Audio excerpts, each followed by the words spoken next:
குழம்புல ஏதோ கூடி போச்சுமா. என்னங்க மஞ்சப்பொடி கூடி இருக்கு?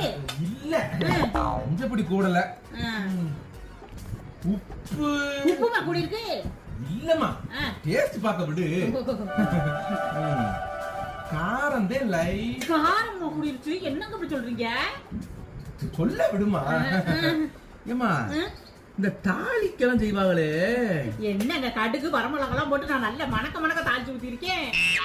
இங்க கண்ணு கட்டுன தூரம் வரமிளகாவே காணோம். இந்த கருவேப்பிலை அது ஒண்ணுதாங்க போட மறந்துட்டேன். இல்லன்னா மட்டும் விளங்கிரும். ஏங்க என்னதே கூடி இருக்குன்னு சொல்லுங்க கடைசியில. சொல்லவா? நீ சமைக்க ஆரம்பிச்சதுக்கு அப்புறம் என் பொறுமை ரொம்ப கூடி இருக்குதுமா.